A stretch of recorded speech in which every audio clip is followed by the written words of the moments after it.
Fala galera, beleza? Professor Rodolfo Gracioli aqui com vocês para mais uma dica de atualidades para a provinha da Polícia Civil, as provas que se aproximam. Separei aqui, gente, um dos grandes troncos temáticos, processos eleitorais mundo afora. Vou falar aqui, obviamente, daquela região que mais aparece dentro do perfil da Banca Vunesp. A gente está falando aqui do contexto do continente americano, mais precisamente países aí da América do Sul, são aqueles que mais aparecem com força, mas obviamente que eu preciso acompanhar esse movimento, né, a nível global, quais eleições tiveram impacto e como isso pode aparecer dentro da sua provinha de atualidades. Eu chego a destacar que esse tema, né, o processo eleitoral pelas diferentes localidades geográficas, é tão importante como você saber terrorismo, como você entender a crise humanitária de refugiados e todos esses desdobramentos tão relevantes para um examinador numa prova de atualidades. Belezinha? Então aqui, obviamente, é um vídeo dica, é jogo rápido, a gente vai tocar os principais temas e eu vou mostrar para vocês como a prova da Vunesp pode fazer esse jogo, trazendo lá modelo de texto 1, texto 2, texto 3 e cobrando respectivamente os países. Quem é aluno dos meus cursos já está treinado, né, já desenvolveu essa técnica de fazer esse modelo de questão extremamente conteudista, porque em uma única questão a banca pode cobrar 2 ou 3 contextos de diferentes países. Fechou? Vem comigo aqui então. Primeiro país, o Peru. O Peru que apareceu aí nos noticiários por conta da renúncia do então presidente, o Pedro Pablo Kuczynski, mais conhecido como PPK, né, o Pepeca, como você preferir. Enfim, então ele renunciou em meio a um escândalo, né? Vazaram vídeos aí onde a sua frente de atuação teria comprado votos. Lembre-se que a banca pode fazer o quê? Ela pode resgatar um fato de dezembro de 2017, quando na ocasião o então presidente PPK ele conseguiu se livrar de um processo de impeachment, né? Então em dezembro, por meio ali de uma articulação, muitos dizem que foi inclusive um jogo sujo naquele instante, ele conseguiu se livrar do processo de impeachment. Agora, em 2018, em março de 2018, ele acabou renunciando frente a esses escândalos. Lá, o ponto central desse processo de impeachment, que seria aberto contra o ex-presidente, agora PPK, na verdade envolvia um escândalo de corrupção que tem a Odebrecht no centro aí do debate. Então, esse é o primeiro recorte para vocês. Presidente do Peru, o que a banca pode fazer? Deixa eu pegar minha caneta aqui. Ela pode estabelecer, né, o recorte, talvez a gente não lembra na hora o nome. Então falou de PPK, a gente está falando do Peru, certo? Presidente renunciando no Peru. No caso, o estopim teriam sido esses vídeos divulgados, aonde a sua articulação teria comprado votos em troca de obras. Lembre-se aí do peso da Odebrecht. O novo presidente assumiu, anunciou um novo gabinete. O novo presidente é o Martin Vizcarra. Então aqui nós temos o novo presidente do Peru. Tudo bem? O ex-presidente, o Kuczynski, está proibido de deixar o país por 18 meses. Obviamente que isso envolve, né, um processo de investigação.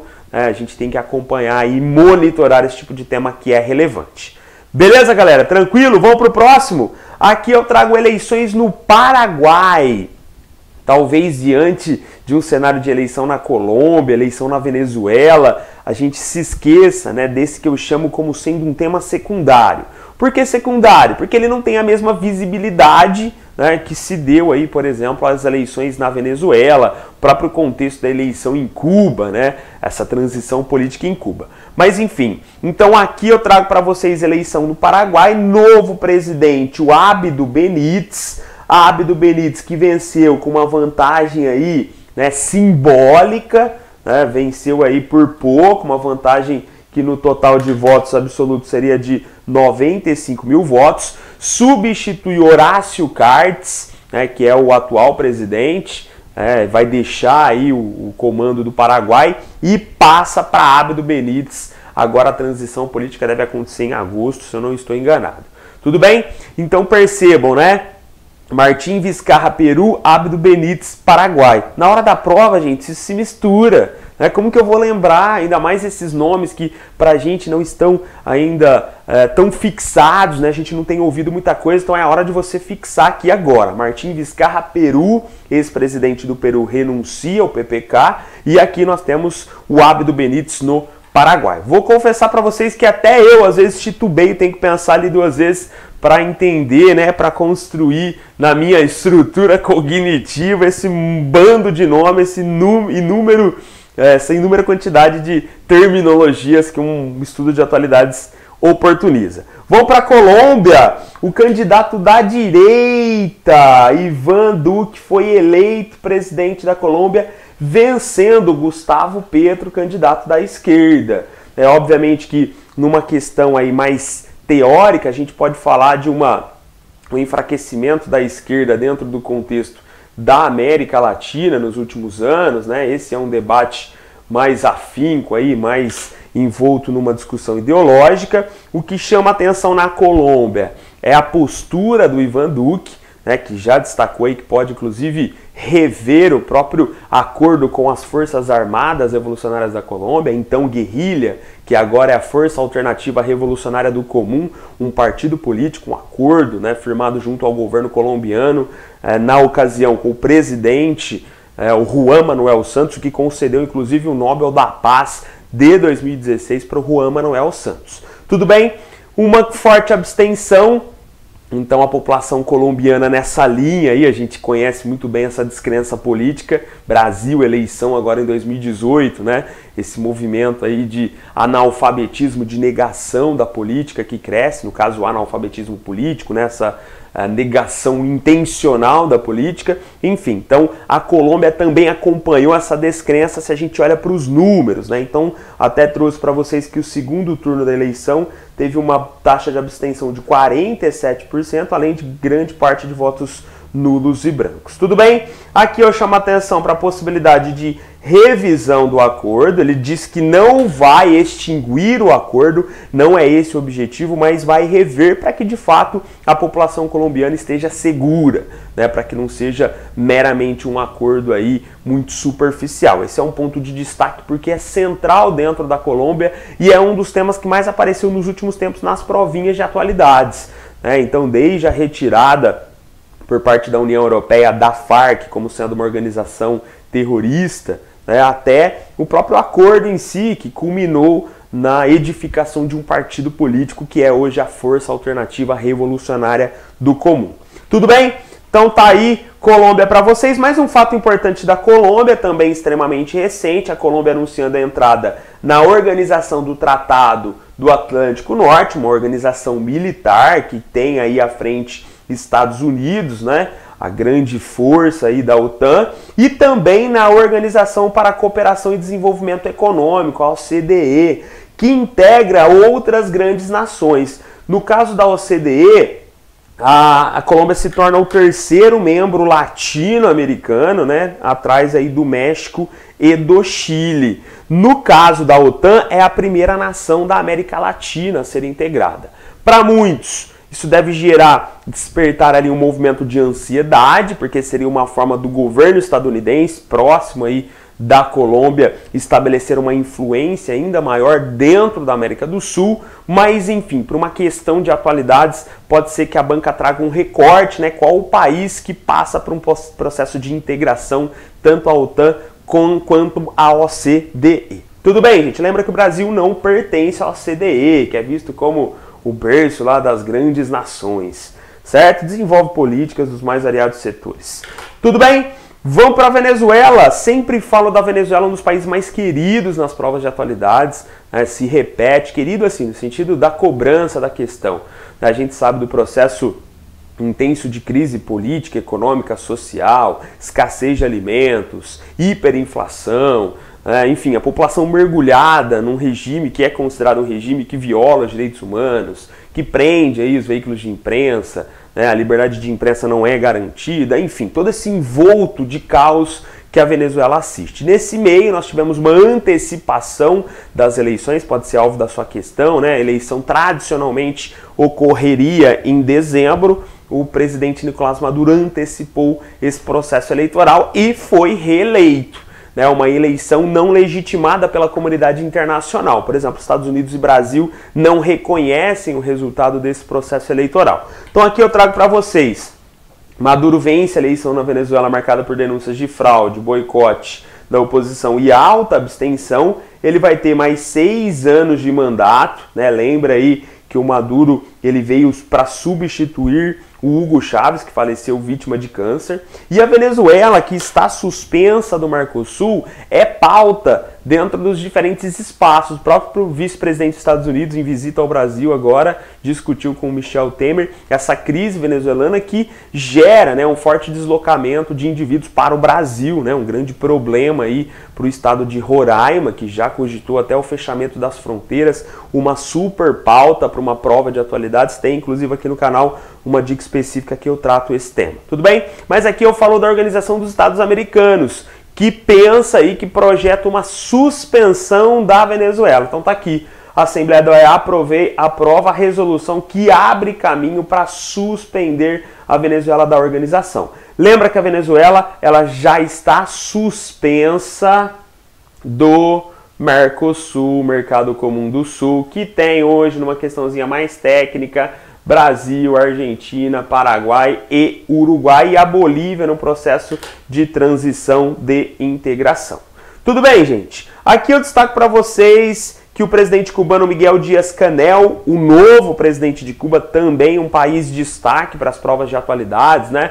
Cuba, conhecido aí pelo grande poder dos irmãos Castro, Fidel Castro, né, que no momento de transição passou para o seu irmão Raul Castro. Fidel Castro acabou falecendo aí, né? Enfim, Raul Castro era o então comandante do país, e agora nesse processo de transição política, depois de 60 anos aproximadamente, alguém diferente da família Castro assume o poder de Cuba. Então aqui eu destaco que o presidente cubano, ele chegou à Venezuela para a primeira visita de Estado, né? Na verdade, até o Maduro foi o pioneiro, né? O primeiro líder estrangeiro a encontrar-se lá em abril com o presidente de Cuba.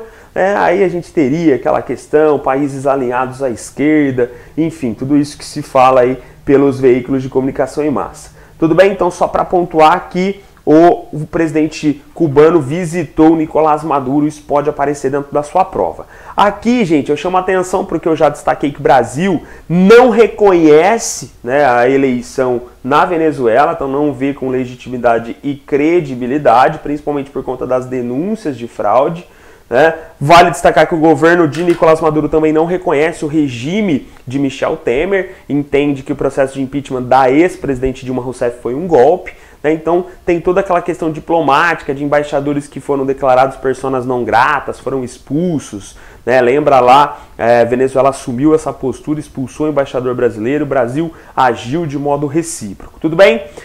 Como eu falei da Venezuela, da visita do Miguel Díaz-Canel, aqui eu coloco que ele foi confirmado como novo presidente de Cuba, sucedendo Raul Castro. Então, pela primeira vez em 60 anos, Cuba sendo governada por uma pessoa de fora da família Castro, né? Logicamente que a fala é de continuidade à Revolução Cubana, né? E alguns desafios são apontados, né? Todo aquele processo de descongelamento das relações diplomáticas com os Estados Unidos, com o governo Trump, tem retrocedido, né? Então os avanços apresentados na era Barack Obama têm apresentado um movimento retrógrado, né? Um dos grandes desafios aí para Cuba. Tudo bem, galera? Falamos então um pouquinho de América, agora vamos dar um salto rápido por outras dimensões geográficas. Coloco aqui para vocês a reeleição de Vladimir Putin. Então, Vladimir Putin, mais um mandato à frente da Rússia. Rússia, Copa do Mundo 2018, pode ser que a banca faça um jogo com esse país, né, por estar sediando esse grande evento. A Rússia que foi banida dos Jogos Olímpicos de Inverno que aconteceram em Pyeongchang, Coreia do Sul, em fevereiro desse ano. Então a Rússia tem pauta interessante para a questão de atualidades. Então reeleito, na verdade, para o mandato até 2024, está no poder desde 99, né, teve uma votação recorde com mais de 56 milhões de votos. Outro país em destaque, essa questão, uma questãozinha legal, né? Quase não ouvi ninguém comentando isso, eu colocaria isso numa prova, vou até colocar no meu simulado aí, que a gente vai resolver juntos na sexta-feira, pré-prova, prova da Polícia Civil. Mas o Salah, que é um jogador do Liverpool, né, um egípcio, que ganhou aí a fama, status, visibilidade internacional, chegou aí com uma lesão para a Copa do Mundo. O Egito, quando eu gravo essa aula, já foi eliminado da Copa do Mundo, deixou a sua marca, conseguiu jogar, fez lá os seus 2 gols, enfim. Mas na eleição presidencial, o Salah recebeu cerca de 5% dos votos, mesmo não sendo, né, um candidato. Então o Salah foi votado por aproximadamente 1 milhão de egípcios, né? Então ele não era candidato, houve a fraude ali no momento da votação e ele recebeu esse grande contingente de votos. O Salah, que é uma estrela hoje da Liga Inglesa de Futebol e que tem revertido muitas vezes esse seu status para auxiliar o seu próprio país, chegou a construir hospital aí na sua cidade natal. Então chama atenção, é um fato curioso, né? Em Alta Salah recebe milhares de votos em eleição presidencial. Eleição presidencial que colocou Abdel Fattah al-Sisi como, mais uma vez, o presidente do Egito. Foi reeleito depois de 4 anos. Teve 97% de votos, a mesma porcentagem que conseguiu da última vez. No caso, a crítica é que o modelo eleitoral, né, o processo eleitoral foi uma grande arquitetura, o candidato de oposição nem era de oposição, mas enfim, o Egito é um país de destaque. E outra questãozinha que eu colocaria com toda a convicção na minha prova de atualidades é a nova capital que o Egito constrói no meio do deserto, que vai ter lagos artificiais, área verde, uma injeção aí de 45 bilhões de dólares, fato questionado porque o país recebeu ajuda do Fundo Monetário Internacional, equivalente a 12 bilhões de dólares recentemente, mas enfim. A justificativa do governo é que há um processo de contingente populacional em Cairo, a atual capital, que já não consegue absorver essa população, são 20 milhões de habitantes, e até 2050 esse número pode chegar a 40 milhões de habitantes.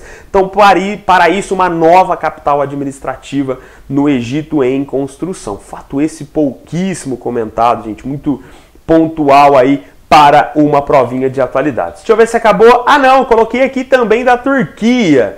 Turquia é mega recente, isso vai ficar para as próximas provas, mas eu já pontuo para vocês.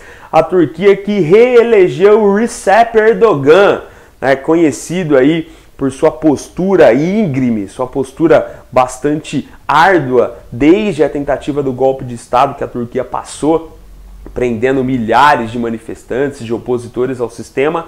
Passou aí por um processo de alteração constitucional, uma reforma constitucional que deu a ele o aval para esse processo eleitoral, mais uma vez para ele ser eleito. Então tá aqui, Erdogan é reeleito presidente da Turquia, presidente há 15 anos na Turquia, era o favorito, vai ficar mais 5 anos no cargo. Lembra lá que essa reforma constitucional é que trouxe, obviamente, a possibilidade do Erdogan ser eleito. Galera, vídeo ficou quase uma aula aqui, 17 minutos, né? Mas essas dicas pontuais auxiliarão aí nessa sua reta final. Não se esqueça, gostou do vídeo? Deixa o seu like, compartilha, marca o seu colega e é assim que a gente consegue movimentar o nosso canal para as próximas dicas. Encontro vocês nas próximas. Valeu!